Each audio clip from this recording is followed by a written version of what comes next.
उत्तराखंड में लोक पर्व हरेला की धूम देखने को मिल रही है। इस अवसर पर मुख्यमंत्री पुष्कर सिंह धामी ने देहरादून में वृक्षारोपण कर अभियान की शुरुआत की। शुभ दिन है और हमारा प्रकृति पूजन, पर्यावरण संरक्षण के प्रति हमारे पूर्वजों के द्वारा बहुत लंबे समय से मनाया जाता रहा हरेला पर्व है और इस पर्व पर आज हमने प्रकृति का पूजन भी किया है और साथ ही पौधों का रोपण भी किया है। और आज के दिन हमने पूरे प्रदेश के अंदर न्यूनतम 7 लाख पौधे रोपने का आज लक्ष्य लिया है और ये पौधे हम रोपेंगे। निश्चित रूप से पर्यावरण संरक्षण के दिशा में एक बड़ा काम होगा। आदरणीय प्रधानमंत्री जी ने जो एक पेड़ माँ के नाम अभियान का ये दूसरा चरण प्रारंभ होगा। इस वर्ष भी कई करोड़ों पेड़ पूरे देश के अंदर लगाए जाएंगे।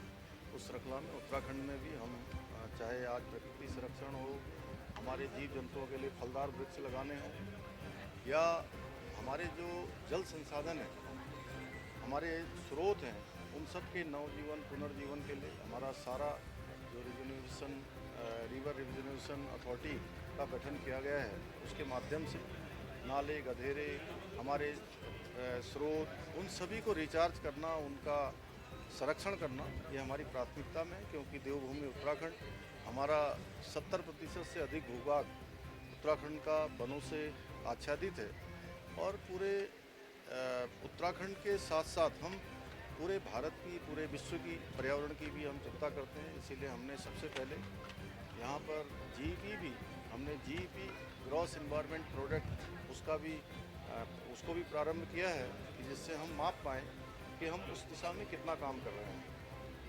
और मैं आज के अवसर पर सभी को मैं बहुत बधाई देता हूँ, शुभकामनाएं देता हूँ।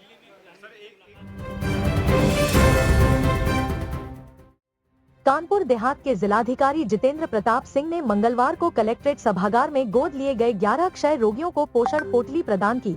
उन्होंने कहा कि प्रधानमंत्री के टीबी मुक्त भारत अभियान को सफल बनाने के लिए केवल सरकारी प्रयास पर्याप्त नहीं है, इसके लिए जन सहभागिता और व्यापक जन जागरूकता जरूरी है।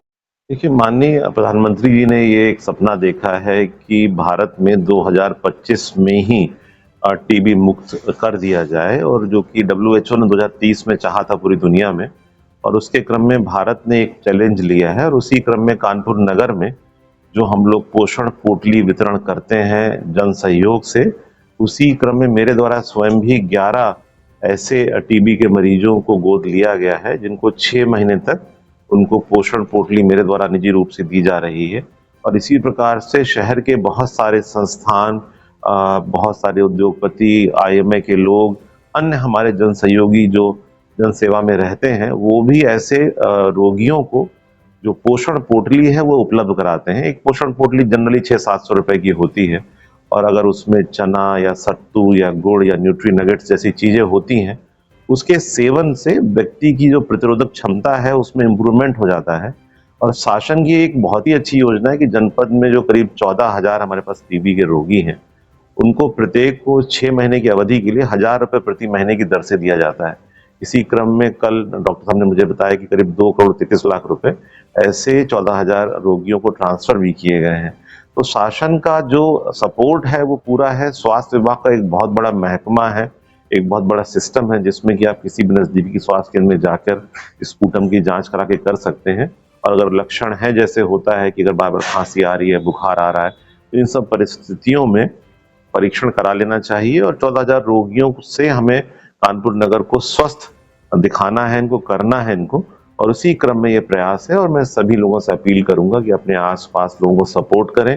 जो गरीब लोग हैं उनको पोषण पोटली हम लोग दे रहे हैं, बाकी लोग खुद भी कर रहे हैं। और मुझे पूरी आशा है कि 31 दिसंबर 2025 आते आते हमारा जनपद टीबी से भी मुक्त हो जाएगा।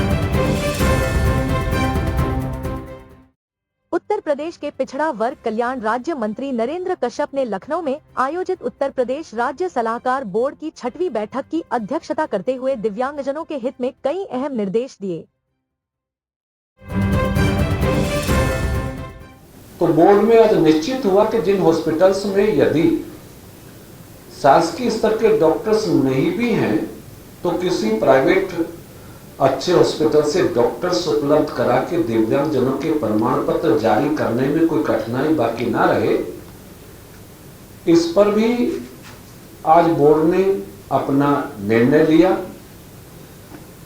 दिव्यांगजनों को हम उत्तर प्रदेश में निःशुल्क यात्रा की सुविधा भी हमारा विभाग देता है।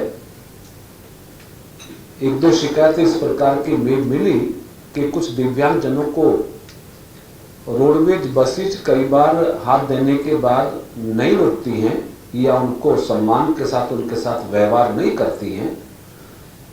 इस संदर्भ में परिवहन विभाग को निर्देशित किया गया कि ये सुनिश्चित होना चाहिए कि जो भी दिव्यांग उचित स्थान पर यदि अपनी गंतव्य यात्रा को प्रारंभ करना चाहता है तो सम्मान के साथ उसको बस रोक के उसको बैठाया जाए और उसको सही स्थान पर छोड़ा जाए। इसके लिए विभाग को निर्देशित किया गया।